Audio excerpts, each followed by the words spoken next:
يوم جديد كله حياة، شمسه بتبتسم وناس وهوا، والعصافير بتغني في سماء غنوة عايزانا نكون سوا. مش ناقص غير القلب يدق، يسهر الليل يحب ويتحب. مش ناقص غير القلب يدق، يسهر الليل يحب ويتحب، ويلاقي نصه التاني يروح معاه ويملى الحياة. اللهم صل وسلم على سيدنا محمد وعلى آله وأصحابه أجمعين. يا رب تكونوا بخير وبصحة وسلام يا رب العالمين. كل سنة وكلكم طيبين ويعود عليكم الأيام بخير. خلاص نص شعبان، خلاص أو النهاردة نص شعبان. زي ما انتوا شايفين كده، فحبينا بقى نعملوا تنظيفات رمضان عشان في رمضان نستعدوا كده للصلاة وللصوم والعبادة أكتر، لان ده شهر واحد بس في السنة، فعايزين يعني ان شاء الله باذن الله نعملوه على اكمل وجه. فانا عملت شقتي قبل رمضان يعني، وفي نفس الوقت مش هنضفها ان شاء الله يعني باذن الله في العيد، لانها هتكون هي اصلا نظيفة. يا دوبك الترتيب هيكون بسيط بس كده من على الوش، لان هتكون كل حتة في الشقة تكون نظيفة. زي ما انتم شايفين كده الشقة بتاعتي طبعا كانت كلها سجاد، بغض النظر عن الساعة اللي اتكسرت دي. لميت السجاد بتاع الشقة كله، بتاع القطين والانتريه والصالة وكده، والحمد لله جيت اشيل السجاد، اشيله على نفسي يعني برمته كله، وجيت اشيله الحمد لله الساعة وقعت اتكسرت. فمش زعلانة والله، الحمد لله الحمد لله جت في الساعة، ما كنتش انا مثلا وجعت ولا حاجة. زي ما انتم شايفين كده كان الانتريه الحتة دي ببدلها على طول، لان هي افتح حتة في الركنة، والباقي كانت الحتت اللي انا حطاها ديت بتحمي شوية الركن. اهو زي ما انتم شايفين شلت العفشة وحطيت اللي هي نظيفة دي شوية. وكانت الشمس دي يعني كانت الشمس في اليوم ده حلو، اللي هو بعد ما نزلت الغلة، والفيديوهات دي كلها تشوفوها قبل الفيديو ده على طول. يعني منا الغلة ونزلناها وكده وطحنا كمان.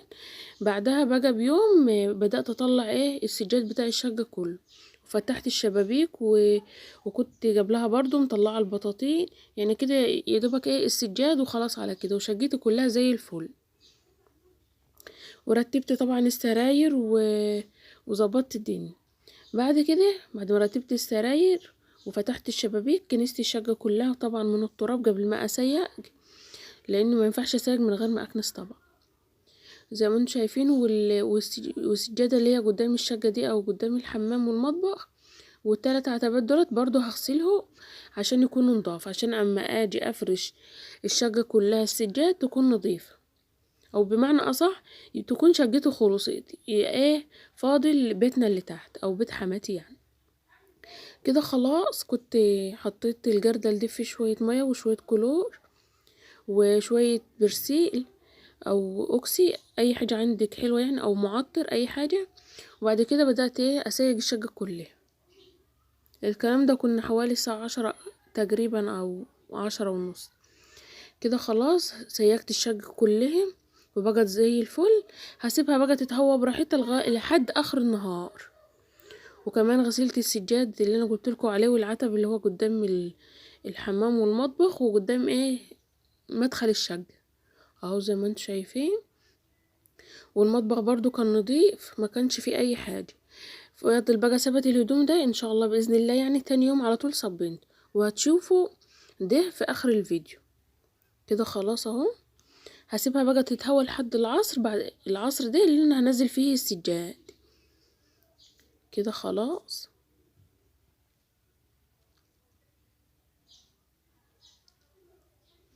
وكمان فتحت الشباك اللي هو في الانتريه بتاعي، الشمس بتدخل فيه بصراحة على الركنة كده، بتخلي ريحة الشقة حلوة يعني. كده خلاص كنت طلعت السجاد زي ما قلت لكم، وكنا كده الظهر طلعت بقى اقلبه على الجنب اللي هو مش طايله شمس عشان يبقى حلو يعني، متحمص كده وحلو. ودي العتبة اللي انا غسلتها اهو، ودي البطانية برضو انا بفرشها في الركن على السجادة، بتدفي وفي نفس الوقت بتحمي السجادة شوية. وكان في اليوم ده الشمس كانت حلوة والله، كان رزق واسع يعني الحمد لله. كده تاني يوم على طول بعد ما رتبت الشقة وفرشت السجاد ده، تاني يوم كان عندي هدوم كتير، فحبيت اصبنهم برضو يعدوا من على دماغي شوية عشان ما يبقوش اكتر.